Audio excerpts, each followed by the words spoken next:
तो आइए आज हम लोग 18/9/2022 की तृतीय पाली साइंस के क्वेश्चन को देखेंगे। जैसा कि पहला प्रश्न है, एक स्वस्थ व्यक्ति का सामान्य स्थिति में रक्तचाप कितना होना चाहिए।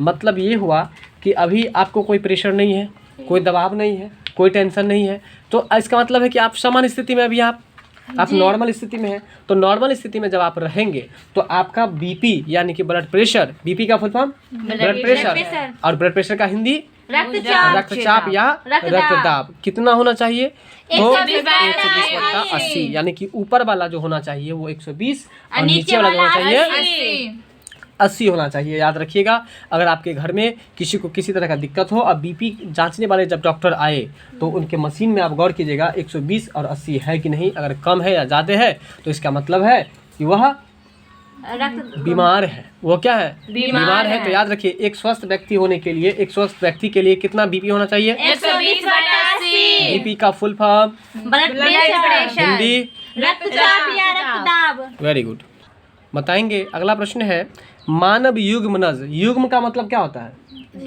जोड़ा। युग्म का मतलब क्या होता है? जोड़ा। तो मानव युग्मनज, मानव शुक्राणु में गुणसूत्रों की संख्या कितनी होती है? ये प्रश्न पहले भी आया था। तो देखिए इसको कैसे याद रखिएगा। मानव युग्मनज है और मानव शुक्राणु है। मानव युग्मनज और मानव शुक्राणु, इस दोनों में गुणसूत्रों की संख्या का अनुपात कर रहा है। बताइए तो किसमें किसका क्या अनुपात कर रहा है? मानव युग्मनज और मानव शुक्राणु में गुणसूत्रों की संख्या का अनुपात बताइएगा। मानव युग्मनज, मानव युग्मनज और मानव गुणसूत्र, सॉरी, मानव युग्मनज और मानव शुक्राणु में गुणसूत्रों की संख्या का अनुपात कितना होना चाहिए? 2:1 होना चाहिए। एक बार पुनः प्रश्न के साथ आंसर आप लोग बोलेंगे। मानव युग्मनज और मानव शुक्राणु में गुणसूत्रों की संख्या का अनुपात होना चाहिए। यानी कि मानव युग्मनज और मानव शुक्राणु में गुणसूत्रों की संख्या का अनुपात कितना होना चाहिए? 2:1। और अनुपात का अंग्रेजी क्या होता है? रेशियो। क्या होता है? रेशियो। अब यहाँ पर एक जानकारी और लीजिए। ये युग्म जो लिखा हुआ है, युग्म का मतलब होता है आपको पेयर। अंग्रेजी में उसको क्या कहते हैं? पेयर। और शुक्राणु जो होता है उसका अंग्रेजी होता है स्पर्म। क्या होता है? स्पर्म। ठीक है, उसे उसको बोलाता है स्पर्म, बोला जाता है स्पर्म, लेकिन इसको उच्चारण जो क्या आता है स्पर्म कह के। ठीक है, तो स्पर्म का मतलब क्या होता है? शुक्राणु होता है। तो मानव युग्मनज और मानव शुक्राणु, इनमें गुणसूत्रों की संख्याओं का जो अनुपात होता है वो कितना होता है? 2:1 होता है। कितना होता है? अनुपात का अंग्रेजी क्या होता है? रेशियो। क्या होता है? अगला प्रश्न है आपका, ट्राइटियम। क्या लिखा हुआ है? ट्राइटियम निम्नलिखित में से किसका समस्थानिक है? ठीक है, तो निम्नलिखित में तो पहले काट देंगे। ट्राइटियम किसका समस्थानिक है? तो ट्राइटियम जो है आपको, ये आपको हाइड्रोजन का समस्थानिक है। किसका समस्थानिक है? हाइड्रोजन का। ट्राइटियम किसका समस्थानिक है?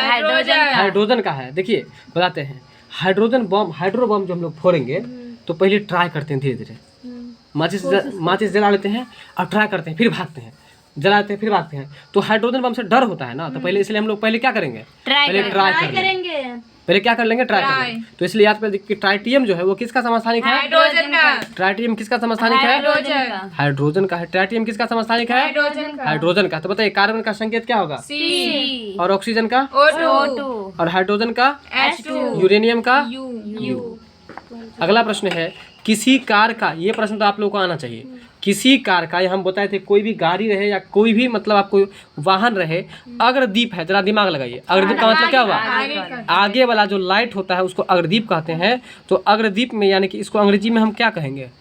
हेडलाइट। क्या कहेंगे? हेडलाइट। तो किसी कार का अग्रदीप जो होता है उसमें जो प्रयुक्त दर्पण होता है वो कौन सा दर्पण होता है? अवतल दर्पण होता है। कौन सा दर्पण होता है? अवतल दर्पण। तो इसमें ठीक क्या बताए थे कि आगे वाला लाइट बहुत दूर तक जाता है ना, बहुत बड़े स्तर पर फैलता है ना, लेकिन वो छोटा वाला जो बगल वाला जो साइड मिरर होता है उसमें मुंह कैसा दिखता है? छोटा। तो उत्तल अवतल में छोटा कौन है? उत्तल छोटा है, इसलिए उत्तल में छोटा दिखाएगा। इसका मतलब है कि वो लाइट ज्यादा फैलता है तो आगे वाला अवतल होगा। तो बताइए किसी गाड़ी के अग्रदीप में कौन सा दर्पण होगा? अवतल दर्पण होगा। अगला है, कौन सा कोयला है जो सबसे उत्तम प्रकार का है? बताइएंगे आप। एंथ्रासाइट।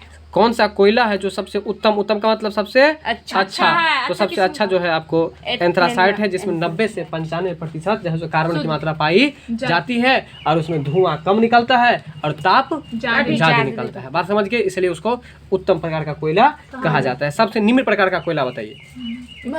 पीट क्या होता है?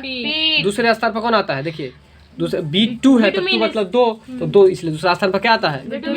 तीसरे स्थान पर क्या आता है? लिग्नाइट। नाइट में 3 लेटर है इसलिए लिग्नाइट। और चौथे स्थान पर कौन आता है? पीट आता है। बात समझ गए, तो सबसे अच्छा कोयला सबसे अच्छा कोयला एंथ्रासाइट और सबसे निम्न कोटि का कोयला पीट है। चलिए अब अगला प्रश्न है, चलिए आगे है स्यूडो एस्ट्रेटिफाइड, बोलेगा स्यूडो एस्ट्रेटिफाइड एपिथेलियम। फिर से पढ़िए इसको जरा, स्यूडो एस्ट्रेटिफाइड एपिथेलियम। फिर से बोलिए स्यूडो एस्ट्रेटिफाइड एपिथेलियम। देखिए देख के तोड़ के बोलिए, नहीं तो क्लियर नहीं होगा। Pseudo stratified epithelium, pseudo stratified epithelium. तो स्यूडो एस्ट्रेटिफाइड एपिथेलियम जो पाया जाता है वो आपको कहाँ पर पाया जाता है? ट्रेकिया और हाँ ब्रोनभाई में। कहाँ पर पाया जाता है?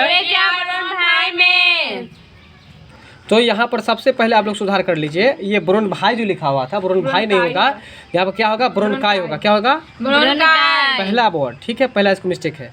दूसरा है कि ये क्वेश्चन क्लियर नहीं किया है कि में पाया जाता है, मतलब क्या कहाँ इसमें पाया जाता है या उसमें पाया जाता है। तो हम आपको क्लियर कर रहे हैं कि स्यूडो एस्ट्रेटिफाइड, बोलिएगा पहले इतना बात, स्यूडो एस्ट्रेटिफाइड एपिथेलियम जो है वह आपको कहाँ पर पाया जाता है ना? लिखने के लिए हम यहाँ पर लिख देते हैं कहाँ पाया जाता है। तो ये पाया जाता है सबसे पहले ट्रेकिया में और दूसरा ब्रोनकाई में। कहाँ पर बोलिएगा? तो बोलिएगा कि ट्रेकिया और ब्रोनकाई में क्या पाया जाता है? Pseudo stratified epithelium. ये आपको कहाँ पर पाया जाता है? और ब्रोनकाई में। ब्रोनकाई बोलिएगा, ठीक है। चलते हैं अगले प्रश्न पर। चलिए अगला है शक्ति। शक्ति जिसको हम लोग पावर कहते हैं, तो बताइए शक्ति का ऐसा मात्रक क्या है? शक्ति का ऐसा मात्रक क्या है? वाट है। ये तो अभी जस्ट पढ़ाए थे, ठीक है ना, उसमें पढ़ाए थे ना। तो शक्ति का ऐसा मात्रक क्या है? वाट है, ठीक है, समझ में आ गया। तो बताइए बोल्ट किसका मात्रक है? बोल्ट किसका मात्रक है? जूल किसका मात्रक है? और ऊर्जा का। अच्छा बताइए न्यूटन किसका मात्रक है? बल का। न्यूटन किसका मात्रक है? बल का मात्रक न्यूटन होता है। बल का मात्रक क्या होता है? न्यूटन होता है। याद रखिएगा, न्यूटन बहुत मतलब कम चर्चा में था, इसलिए भूलिएगा मत। बल का मात्रक क्या होता है? न्यूटन होता है। अगला है कि ताप बढ़ने से चालक का प्रतिरोध, बताइए बढ़ता है कि घटता है? बढ़ता है। यानी कि अगर पूछे आपसे कि चालक के प्रतिरोध पर किसका किसका प्रभाव पड़ता है, तो आप बोलिएगा कि ताप का प्रभाव पड़ता है, दाब का पड़ता है कि नहीं, लंबाई का पड़ता है और मोटाई का पड़ता है। बताइए क्या चीज का पड़ता है? लंबाई, लंबाई और मोटाई। बात समझ में आ रहा है? तो याद रखिएगा, तो ताप बढ़ने से चालक का प्रतिरोध क्या होता है? बढ़ता है। तो इस चीज को याद रखना पड़ेगा आपको, रट करके। तो रटिए आप लोग कि ताप बढ़ने से चालक का प्रतिरोध जो है सो बढ़ता है। ताप बढ़ने से चालक का प्रतिरोध बढ़ जाता है। चलिए अगला है कोई वस्तु जिस पानी में तैर रहा हो। देखिए कोई वस्तु जिस पानी में तैर रहा हो उस पानी में नमक मिला दिया जाए। बताइए, एक दिन इस प्रश्न पर चर्चा हम बार बार किए थे, बताए थे कि यदि पानी में आप नमक मिला दीजिएगा, एक आलू ले लीजिएगा, आज आप घर पे जाइएगा, ये आलू का प्रयोग नहीं बताए थे पहले आप लोग को, बताए थे कि एक लोटा में आप क्या कीजिएगा, पानी रख लीजिएगा और उसमें पहले आलू डालिएगा। आप लोग खाना बनाते समय आलू को धोते हैं जी, आप तो आलू जैसे डालते हैं तो नीचे चला जाता है ना, लेकिन उसमें आप नमक घोल दीजिए। कितना घोलेंगे? जितना है आपको सक्षम है, नमक घोल दीजिए और नमक घोलने के बाद देखिएगा कि आलू तैरेगा ऊपर। बात समझ में आ रहा है? तो इसलिए याद रखिएगा कि कोई वस्तु, इसीलिए समुद्र में जब आप जाते हैं तो आप समुद्र में जब जाइएगा तो ऐसे करके सो जाइएगा, फिर भी डूबिएगा नहीं, तैरते रह जाइएगा। क्यों? क्योंकि समुद्र में क्या होता है? नमक रहता है और नमकीन के कारण से क्या होता है, उसका घनत्व अधिक होता है, जिसके कारण से जो शरीर का घनत्व कम जाता है। जब ये घनत्व कमता है तो वो तैरता रहता है। बात समझ में आया कि नहीं मेरा? तो देखिए कोई वस्तु, अब प्रश्न को समझ लीजिए, समझ में आ जाएगा। कोई वस्तु जिस पानी में तैर रहा है उस पानी में नमक मिला दिया जाए। क्या मिला दिया जाए? नमक मिला दिया जाए। नमक मिला दिया जाए तो प्रतिफल क्या होगा? तो उसके बाद क्या होगा? तो वस्तु का वह आयतन जो द्रव में डूबा हुआ था वो घट जाएगा। वस्तु का वह आयतन जो है जो द्रव में डूबा हुआ था वो घट जाएगा। मतलब समझ लीजिए, पहले जो वस्तु डूबा हुआ था, मान के चलिए कि ये वस्तु है, ये डूब गया था, पहले इतना डूबा हुआ था, लेकिन जैसे ही नमक मिलाएंगे तो ऊपर उठेगा ना, तो इसका आयतन क्या हो जाएगा? घट जाएगा। वही बात है कि वस्तु का वह आयतन जो पहले द्रव में डूबा हुआ था वो घट जाएगा। बात समझ में आया कि नहीं बताइए? चलिए, तो मृदा का मतलब क्या होता है? मिट्टी होता है। तो एक प्रश्न हमको इतिहास का जरा याद आ गया मृदा से। हम लोग जब इतिहास में पढ़े थे कि मृदभांड बनाने का प्रमाण मिला था, तो मृदभांड का मतलब क्या होता है? मिट्टी का बर्तन। मिट्टी का बर्तन, याद रखेगा। मृद से मिट्टी, बात समझ में आ रहा है? मृदभांड का मतलब मिट्टी का बर्तन। तो देखिए मृदा मतलब मिट्टी में पाए जाने वाले कार्बनिक पदार्थ निम्न में से किसे पुनः स्थापित करते हैं जो रासायनिक उर्वरकों के निरंतर उपयोग करने में अम्लीय हो जाता है। बात समझ रहे हैं? तो वो आपको नाइट्रोजन है।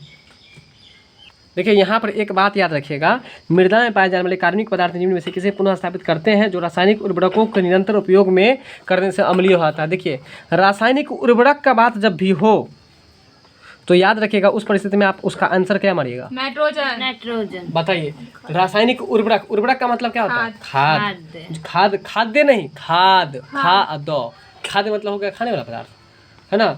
तो खाद, जो रासायनिक खाद जो होता है, अगर क्वेश्चन में इस तरह से आ जाए तो उसका आंसर आप क्या दीजिएगा? नाइट्रोजन दीजिएगा, याद रखिएगा। और खाद का जो बोरा होता है उस पर भी देखिएगा लिखा होता है नाइट्रोजन फास्फोरस लिखा रहता है, गौर करके देख लीजिएगा। अगला प्रश्न है कि लाइकेन यहाँ पर दिया है खाली स्थान में, इसको उठा करके आप क्या कर दीजिए? तो वायु, ये जो लाइकेन है इसको जरा हम लोग लिख देंगे। लाइकेन को क्या करेंगे?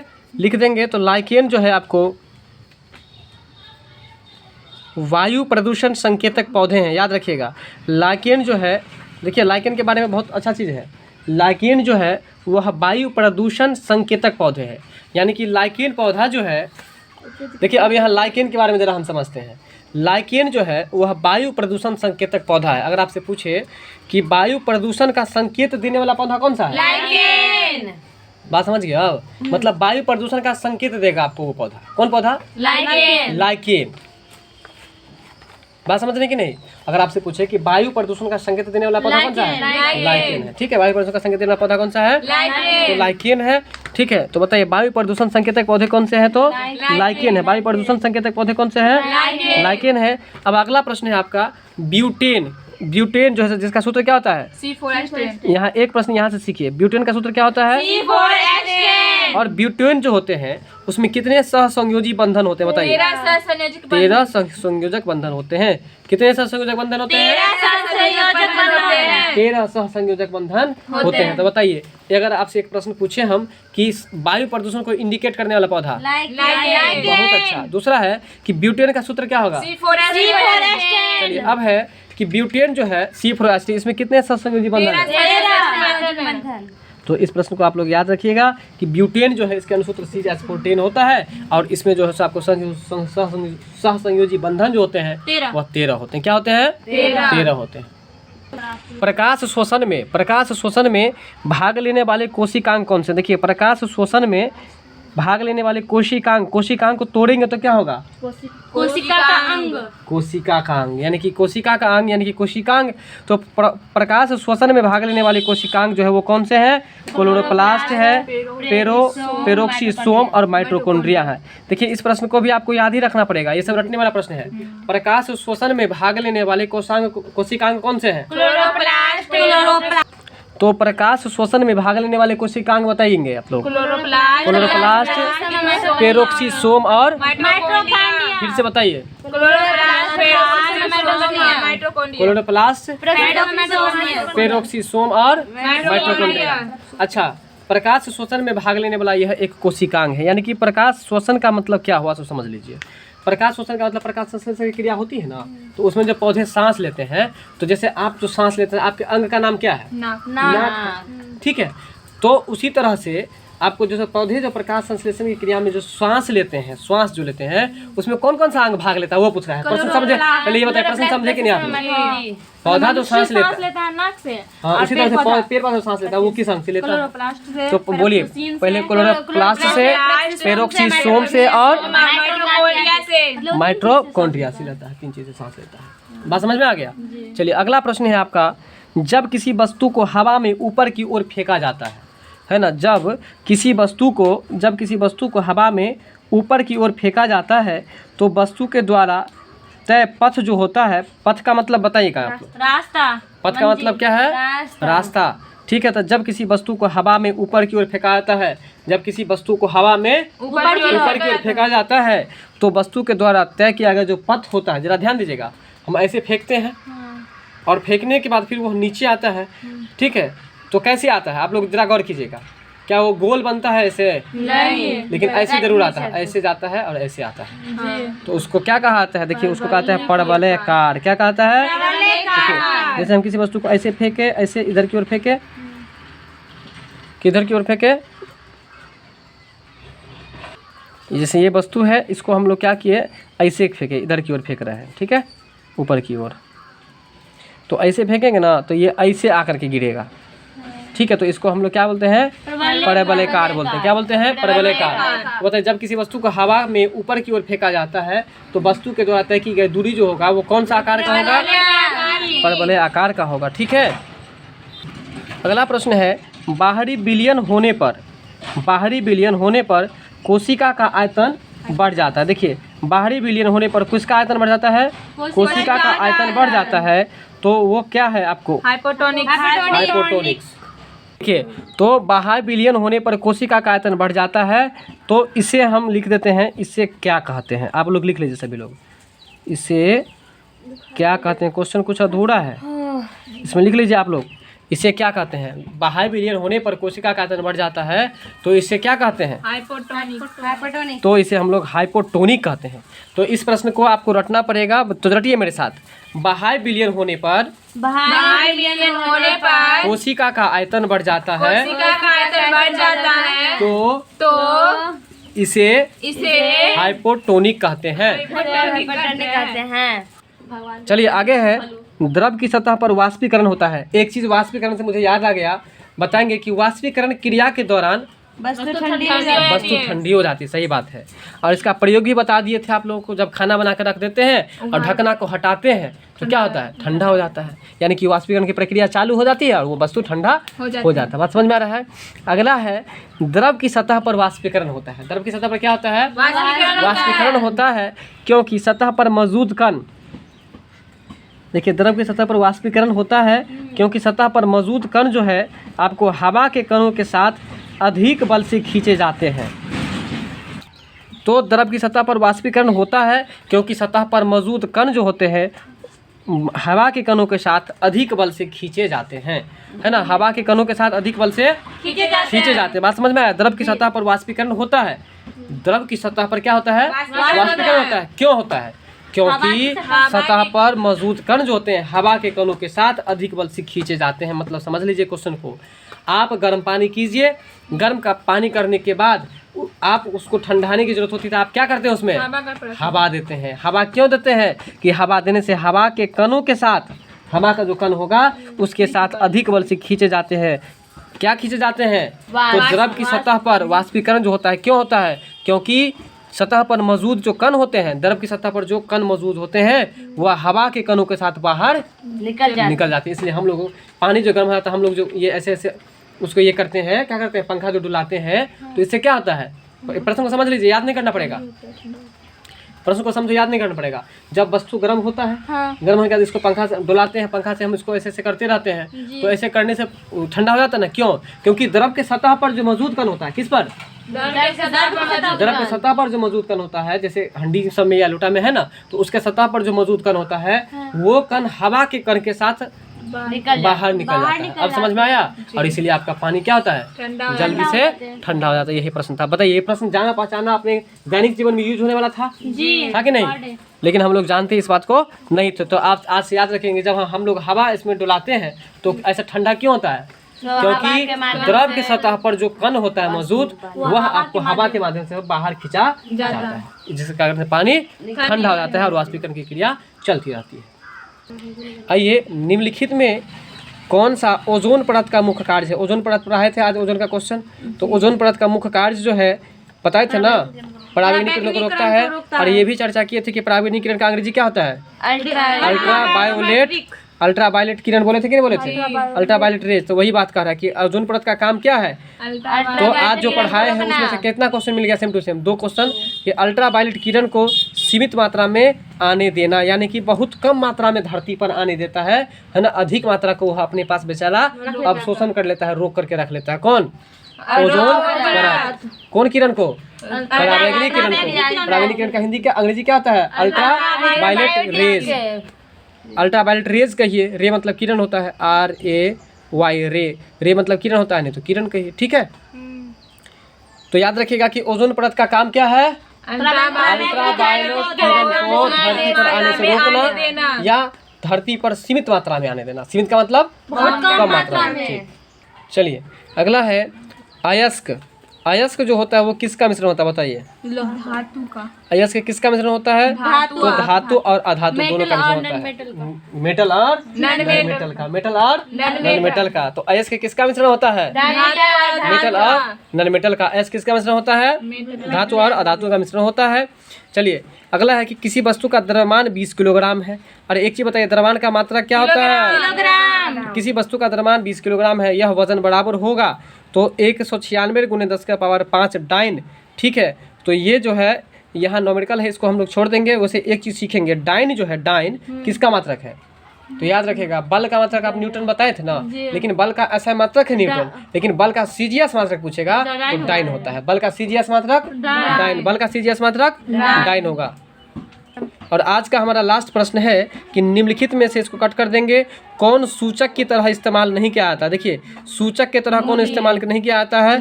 तो देखिए, हल्दी क्या आता है, मेथिल ऑरेंज क्या आता है, फिनोल्फथालीन क्या आता है, लेकिन मूली जो है वो सूचक की तरह से है ना इस्तेमाल नहीं किया जाता। तो बताइए, सूचक की तरह इस्तेमाल किसे नहीं किया जाता है? मूली को। और किसे किया जाता है?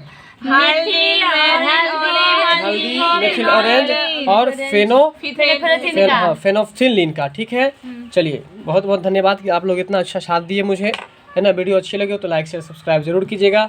इसका एग्ज़ाम बहुत ही नज़दीक है, नहीं 5 तारीख से 15 तारीख के बीच में होगा आने वाले टाइम में। और 27 तारीख से आप लोग का एडमिट कार्ड भी रिलीज़ होने वाला है। तो इसलिए खूब अच्छी तरीक़ा से पढ़िए, आप लोग पास कीजिए, शिक्षक बनिए।